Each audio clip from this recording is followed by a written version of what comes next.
사랑하는 나의 벗들이여, 우리는 왜 나이가 들수록 부유한 이들의 얼굴에서 더 잔잔한 미소를 발견하게 될까요? 왜 어떤 이는 백발이 성성해진 뒤에도 마음이 들판의 바람처럼 가볍고, 또 어떤 이는 통장 장어와 상관없이 가슴 깊은 곳에 무거운 돌을 하나씩 품고 살아가는 것일까요? 혹시 여러분도 한 번쯤은 이런 생각을 해보지 않으셨습니까? 저 사람은 저만큼 가졌으니 편안하겠지. 나는 이만큼밖에 없으니 불안할 수밖에 없겠지 하고 말입니다. 비교의 눈길은 조용히 우리 영혼을 갉아먹는 바닷물과 같습니다. 처음에는 발목만 적시는 듯하지만 어느새 마음 깊은 곳까지 스며들어 자신을 하찮게 여기게 만듭니다. 그러나 자연을 가만히 바라보면 우주는 늘 다른 법칙으로 움직입니다. 산은 자신의 높이를 자랑하지 않고 강은 자신이 흘러온 거리를 계산하지 않습니다. 들꽃은 옆에 핀 장미와 비교하지 않고 그저 주어진 계절 속에서 피고 집니다. 조상들은 오래전부터 아는 만큼이 아니라 비우는 만큼이 삶이다 라는 지혜를 전해왔습니다. 인생의 후반부는 쌓아 올리는 계절이 아니라 가지를 정리하고 열매를 고르는 계절이라는 것을 말입니다. 가을이 깊어질수록 나무는 잎을 떨구어야만 겨울을 견딜 힘을 얻습니다. 잎을 붙들고 있겠다고 고집하는 나무는 결국 스스로의 무게에 짓눌리고 맙니다. 우리가 부러워하는 부유한 노인의 평온함도 어쩌면 그가 가진 재산의 크기 때문이 아니라 이미 오래전부터 내려놓는 연습을 해왔기 때문인지도 모릅니다. 돈은 삶을 편리하게 할 수는 있어도 마음을 가볍게 만들지는 못합니다. 통장은 숫자로 채워지지만 영혼은 숫자로 채워지지 않습니다.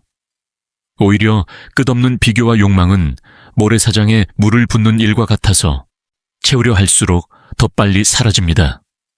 그래서 우리는 스스로에게 묻지 않을 수 없습니다. 나는 무엇을 기준으로 나의 가치를 재고 있는가? 나는 진정 무엇이 부족하다고 느끼는가? 100년을 넘게 살아오며 수많은 사람의 흥망성쇠를 지켜본 제 눈에는 한 가지 공통점이 또렷하게 보였습니다. 진정 평온한 노년을 맞이한 이들은 은행 장호가 아니라 마음의 장호를 관리해온 사람들이었습니다. 그들은 이미 젊은 시절부터 충분함을 배우고 상실을 두려워하지 않는 훈련을 해왔습니다. 그래서 세월이 흘러 육신이 약해져도 내면은 흔들리지 않았습니다. 바람이 불어도 깊은 뿌리를 가진 나무는 쓰러지지 않듯이 마음의 뿌리가 단단한 사람은 비교의 바람에 휘청이지 않습니다. 혹시 지금 여러분의 마음이 누군가와의 비교로 인해 흐려져 있다면 그것은 가난해서가 아니라 아직 충분함이라는 셈을 발견하지 못했기 때문일지도 모릅니다. 노년의 평온은 외부의 소유에서 오는 것이 아니라 내면의 기준을 바꾸는 데서 시작됩니다. 오늘 우리는 그 질문 앞에 조용히 서 있습니다. 무엇이 진짜 부유함인가? 그리고 무엇이 우리를 진정으로 편안하게 하는가 하는 질문 말입니다. 우리가 누군가의 부를 바라보며 느끼는 감정은 단순한 질투가 아닙니다. 그것은 존재의 안전에 대한 불안에서 비롯됩니다. 인간은 본능적으로 비교를 통해 자신의 위치를 확인합니다. 젊은 시절에는 그것이 생존 전략이었지요. 더 많은 자원을 확보하고 더 높은 지위를 얻는 것이 곧 가족을 지키는 힘이 되었으니까요. 그러나 나이가 들면서도 같은 방식으로 세상을 바라본다면 그 전략은 오히려 독이 됩니다. 이미 전쟁은 끝났는데 마음은 여전히 전투태세를 유지하고 있는 셈입니다. 서양의 철학자 세네카는 가난은 적게 가진 것이 아니라 더 많이 원한다는 데 있다고 말했습니다. 그는 로마 제국의 부와 권력을 가까이에서 보았던 인물이었습니다. 황제의 곁에 있으면서도 그는 끊임없이 인간의 욕망이 어떻게 사람을 불안하게 만드는지 관찰했습니다. 궁전 안에 살던 이들도 두려움에 떨었고 수많은 재산을 가진 자들도 내일을 걱정했습니다. 부가 그들의 마음을 지켜주지 못했던 것입니다. 왜냐하면 욕망은 끝이 없기 때문입니다.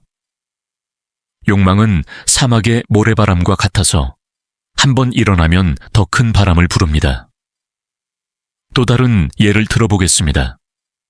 19세기 산업혁명 시기에 유럽에서는 많은 자수성가한 사업가들이 등장했습니다. 철도와 공장을 세우며 막대한 부를 축적했지요. 그러나 역사 기록을 보면 그들 중 상당수는 말년의 깊은 우울과 고독에 빠졌습니다. 사업이 성공할수록 경쟁도 치열해졌고 재산이 늘어날수록 잃을 것에 대한 공포도 커졌습니다. 심리학에서는 이를 상대적 박탈감이라고 부릅니다. 절대적인 부가 아니라 비교 속에서 느끼는 부족함이 사람을 괴롭히는 현상입니다. 100만을 가진 사람이 1000만을 가진 사람을 보면 스스로를 가난하다고 느끼는 것입니다. 노년기에 이 심리가 더욱 날카롭게 작동하는 이유는 시간이 한정되어 있다는 자각 때문입니다. 젊을 때는 언젠가라는 단어가 희망이었지만 나이가 들수록 지금이라는 단어가 무겁게 다가옵니다. 그래서 우리는 더 초조해집니다. 아직 이루지 못한 것, 가지지 못한 것을 떠올리며 마음이 조급해집니다. 마치 해가 지기 전에 더 많은 열매를 따야 한다고 서두르는 농부처럼 말입니다. 그러나 저녁 햇살은 이미 따뜻함으로 충분한데 우리는 그 빛을 즐기지 못하고 계산에 빠져버립니다. 심리학적으로 볼 때 인간의 행복은 통제감과 깊이 연결되어 있습니다. 내가 내 삶을 스스로 선택하고 있다고 느낄 때 평온해집니다. 그런데 비교는 이 통제감을 무너뜨립니다. 남의 기준을 빌려와 나를 평가하기 시작하면 내 삶의 주도권이 타인에게 넘어갑니다. 부유한 이가 평온해 보이는 이유는 반드시 그가 더 많이 가졌기 때문이 아니라 자신의 기준을 이미 세워두었기 때문일 가능성이 큽니다. 그는 세상의 눈금이 아니라 자신의 눈금을 사용합니다. 여기서 중요한 은유 하나를 나누고 싶습니다. 인간의 마음은 정원과 같습니다. 불을 향한 욕망은 씨앗이 될 수 있습니다. 그러나 그것이 잡초로 자라기 시작하면 꽃을 덮어버립니다. 정원을 가꾸는 이는 모든 씨앗을 키우지 않습니다. 무엇을 남기고 무엇을 뽑아낼지 선택합니다. 노년의 평온은 바로 이 선택에서 비롯됩니다. 더 많이 심는 것이 아니라 불필요한 것을 뽑아내는 용기에서 나옵니다. 저는 수많은 사람을 보았습니다. 어떤 이는 은퇴 후에도 끝없이 투자를 늘리며 밤잠을 설쳤습니다. 또 다른 이는 충분히 모아둔 재산을 지키는 것보다 자신이 하고 싶었던 공부를 시작하며 얼굴이 밝아졌습니다. 흥미로운 점은 두 사람의 재산 규모가 비슷했다는 것입니다. 차이는 마음의 방향이었습니다.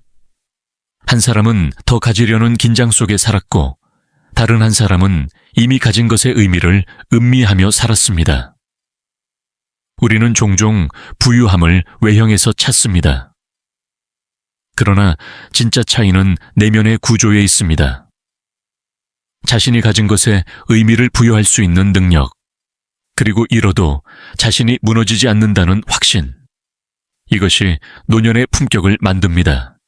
은행 장원은 변동할 수 있지만 마음의 태도는 훈련으로 단단해질 수 있습니다. 바람이 불어도 방향을 잃지 않는 배는 돛의 크기보다 키를 잡은 손의 힘에 달려 있습니다. 이제 우리는 어떻게 살아야 하는가라는 질문 앞에 서게 됩니다.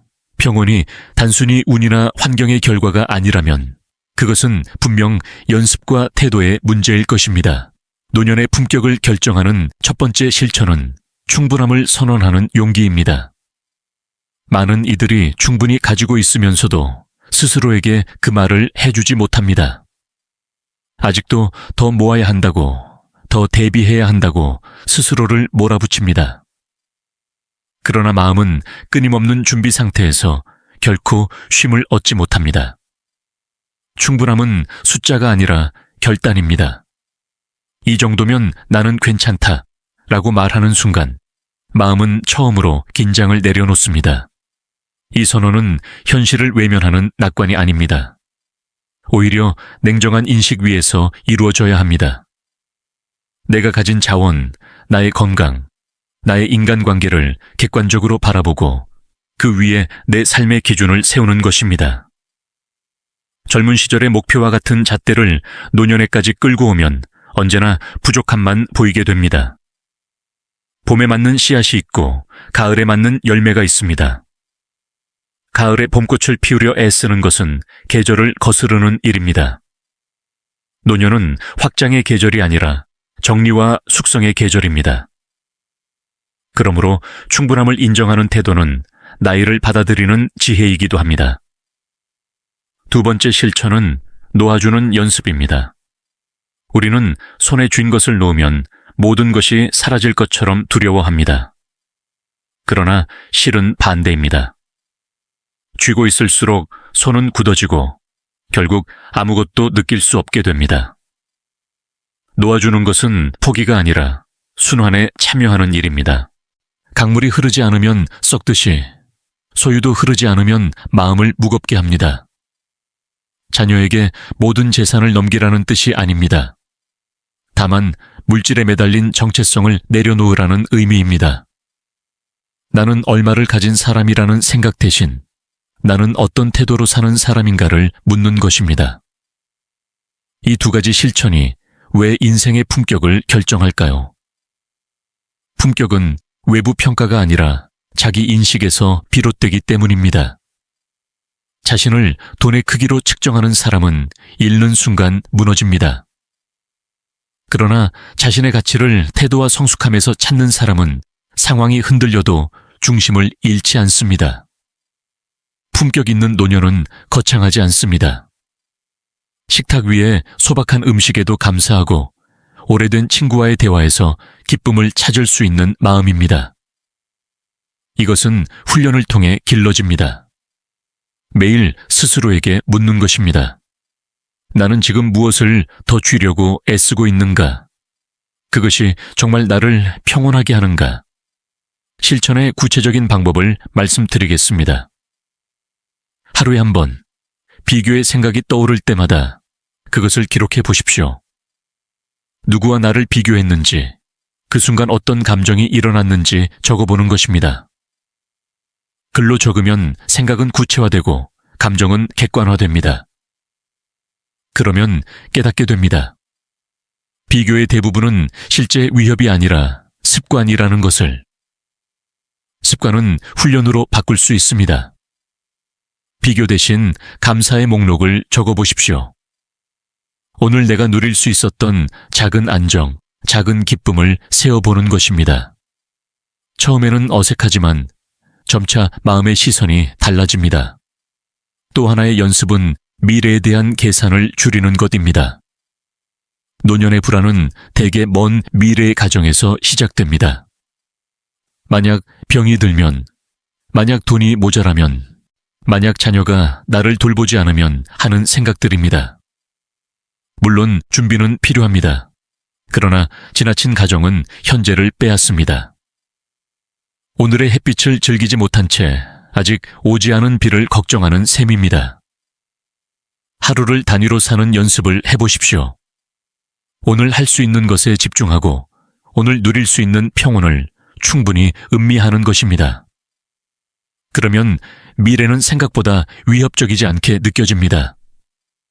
이 모든 실천은 결국 한 문장으로 모아집니다.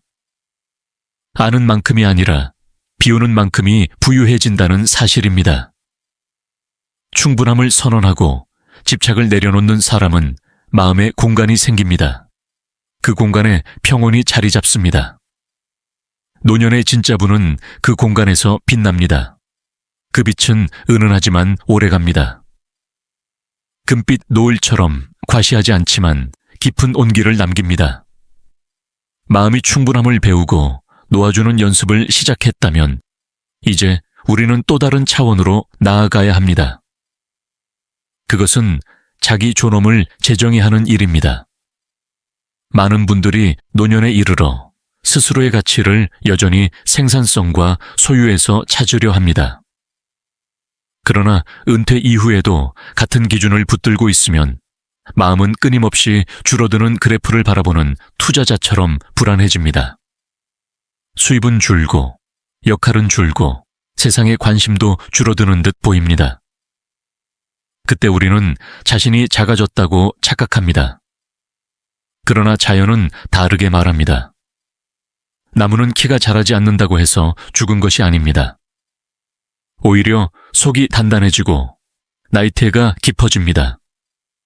노년의 가치는 외형의 확장이 아니라 내면의 밀도에 있습니다. 그러므로 세 번째 실천은 기여의 방식을 바꾸는 것입니다. 젊을 때는 돈과 노동으로 기여했다면 이제는 경험과 태도로 기여하는 것입니다. 조언을 강요하라는 뜻이 아닙니다. 다만 자신의 삶에서 길어 올린 통찰을 부드럽게 나누는 것입니다. 한마디의 안정된 말, 한 번의 침묵 속 신뢰는 때로 큰 재산보다 깊은 울림을 남깁니다. 이때 중요한 것은 과시하지 않는 태도입니다. 사람은 자신이 존중받고 싶을수록 더 많은 말을 하려 합니다. 그러나 존엄은 주장에서 얻는 것이 아니라 자연스럽게 드러나는 것입니다. 물이 낮은 곳으로 흐르듯 진짜 깊이는 스스로를 증명하려 애쓰지 않습니다. 노년의 평온한 이들의 공통점은 말의 수가 줄어들었다는 점입니다. 그들은 필요 이상의 설명을 하지 않습니다. 이미 스스로를 인정했기 때문입니다. 자기 인정이 깊어질수록 타인의 평가에 덜 흔들립니다. 네 번째 실천은 소비의 방향을 바꾸는 것입니다. 우리는 돈을 쓰면서도 종종 불안을 소비합니다. 더 좋은 것을 사야 안심이 되고 더 큰 집에 살아야 안전할 것 같다고 느낍니다. 그러나 진짜 안심은 외부 조건이 아니라 내부 확신에서 옵니다. 노년의 소비는 과시가 아니라 안락을 향해야 합니다. 편안한 의자 하나, 몸에 맞는 신발 한 켤레, 마음을 맑게 해주는 책 한 권이 충분할 수 있습니다. 화려한 물건은 잠시 눈을 즐겁게 하지만 맞지 않는 물건은 오래 마음을 피곤하게 합니다. 또한 인간관계에서도 선택적 소비가 필요합니다. 모든 모임에 나가고 모든 관계를 유지하려 애쓰는 것은 에너지를 흩어놓는 일입니다. 노년의 평온은 관계의 숫자가 아니라 깊이에서 나옵니다. 정말로 마음을 나눌 수 있는 몇 사람과의 만남이 형식적인 수십 번의 모임보다 더 큰 안정감을 줍니다. 에너지는 한정되어 있습니다. 젊을 때는 흘러넘치는 듯 보이지만 나이가 들수록 귀한 자원이 됩니다.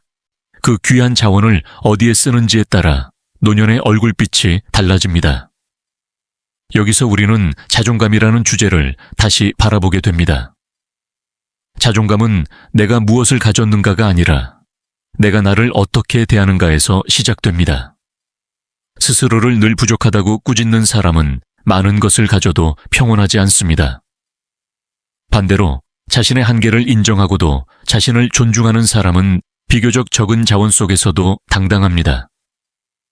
노년의 자존감은 완벽함이 아니라 수용에서 나옵니다. 나는 이만큼 살았고 이만큼 배웠으며 이만큼 사랑했다는 사실을 받아들이는 것입니다. 그리고 마지막으로 중요한 실천은 시간을 친구로 만드는 것입니다. 많은 분들이 나이를 적으로 여깁니다.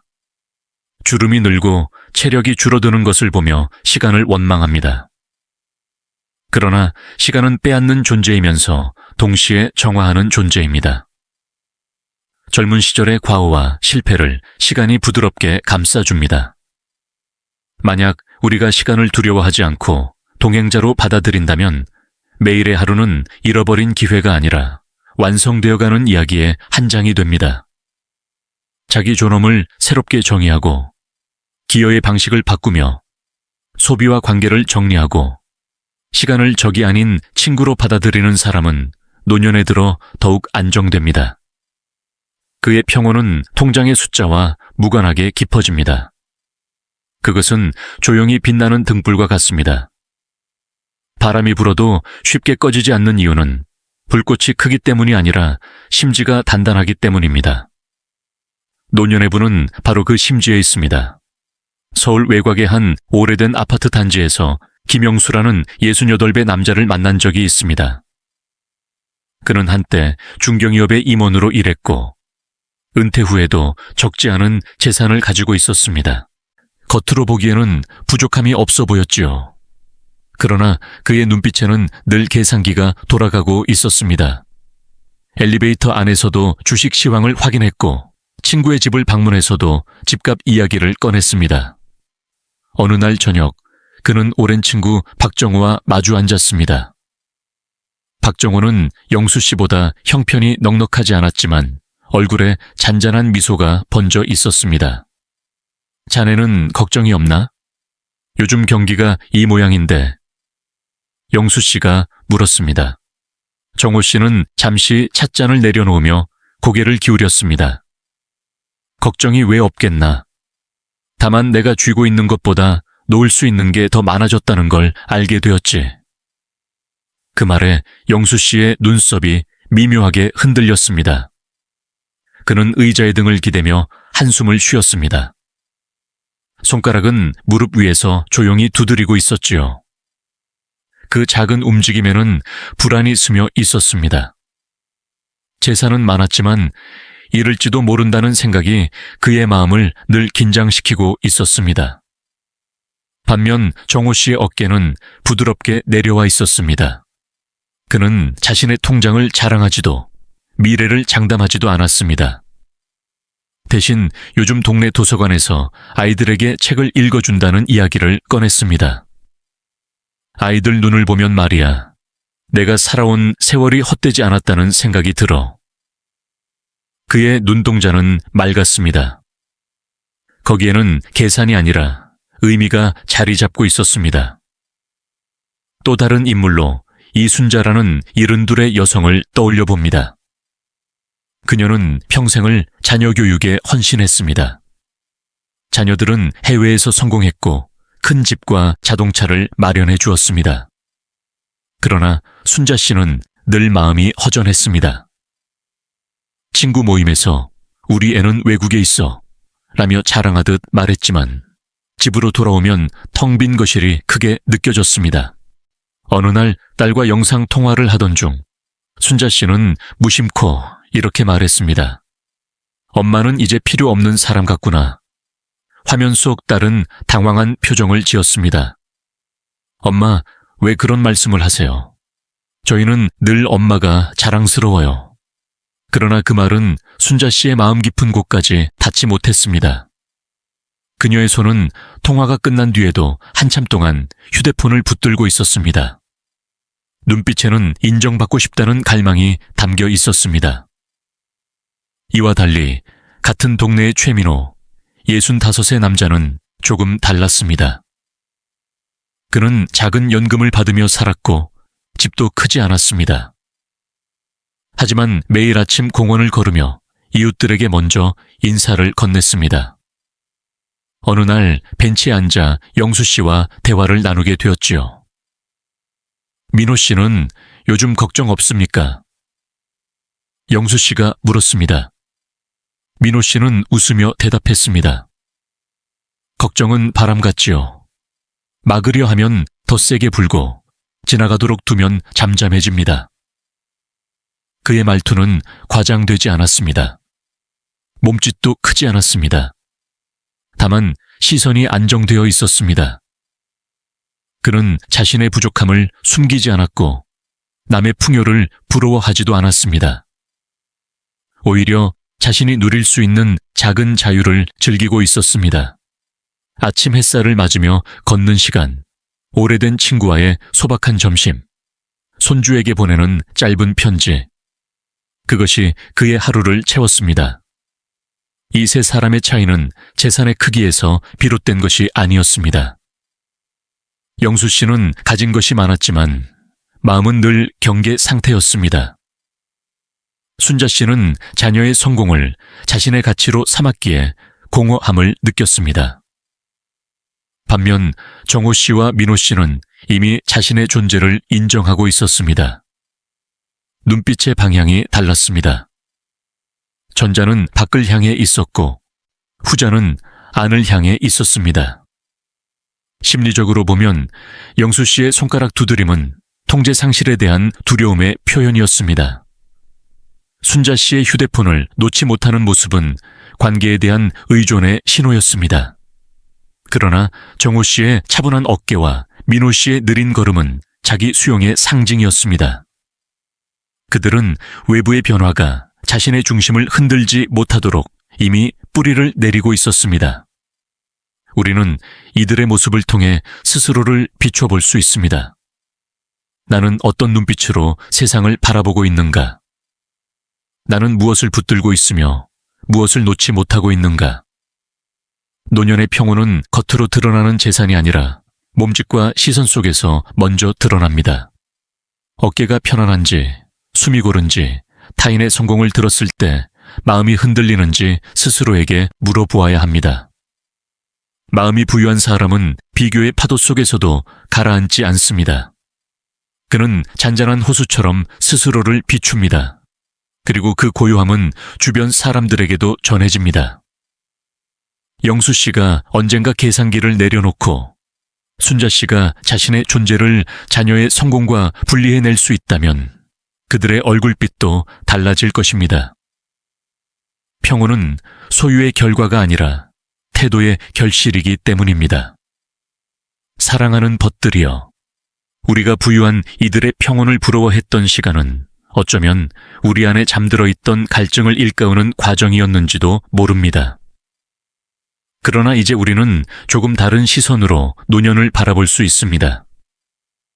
평온은 통장의 숫자에서 오지 않고 비교를 멈춘 자리에서 피어납니다. 분은 바깥에서 쌓이지만 평안은 안에서 익어갑니다. 가을 햇살이 화려하지 않아도 깊은 온기를 남기듯이 진짜 부유함은 조용히 우리의 얼굴빛을 바꿉니다. 혹시 지금도 누군가의 성공과 재산을 떠올리며 마음이 흔들린다면 그것은 당신이 부족해서가 아닙니다. 아직 자신만의 기준을 온전히 세우지 못했기 때문일 뿐입니다. 세상의 저울은 늘 움직입니다. 그러나 자신의 저울을 가진 사람은 외부의 변화에 쉽게 기울지 않습니다. 나는 이만큼 살아왔고, 이만큼 사랑했고, 이만큼 배웠다는 사실을 인정하는 순간 우리는 이미 가난하지 않습니다. 그것은 숫자로 환산할 수 없는 자산입니다. 노년은 잃어가는 시간이 아니라 정제되는 시간입니다. 쓸모없는 생각을 덜어내고 불필요한 관계를 정리하고 자신을 괴롭히던 비교를 내려놓는 시간입니다. 그 과정 속에서 우리는 비로소 가벼워집니다. 무거운 짐을 지고 산을 오르던 사람이 짐을 내려놓는 순간 하늘을 올려다볼 여유를 얻는 것과 같습니다. 하늘은 늘 그 자리에 있었지만 우리는 짐에 시선을 빼앗겼을 뿐입니다. 자존감은 성취의 총합이 아니라 자기 존중의 깊이입니다. 스스로를 존중하는 사람은 많아도 조용하고 적어도 당당합니다. 그는 세상에 증명하려 애쓰지 않습니다. 이미 자신을 인정했기 때문입니다. 그 고요한 확신이 노년의 얼굴을 부드럽게 만듭니다. 그래서 진정 부유한 노년은 화려하지 않지만 가까이 다가가면 따뜻합니다. 오늘 이 시간 이후로 자신에게 한마디 해주십시오. 나는 이미 충분하다. 그 말이 마음에 닿는 순간 비교의 파도는 잦아들 것입니다. 그리고 당신의 삶은 더 이상 남의 기준에 흔들리지 않을 것입니다. 저물어가는 하루가 아름다운 이유는 그것이 끝이 아니라 완성이기 때문입니다. 노년 또한 그렇습니다.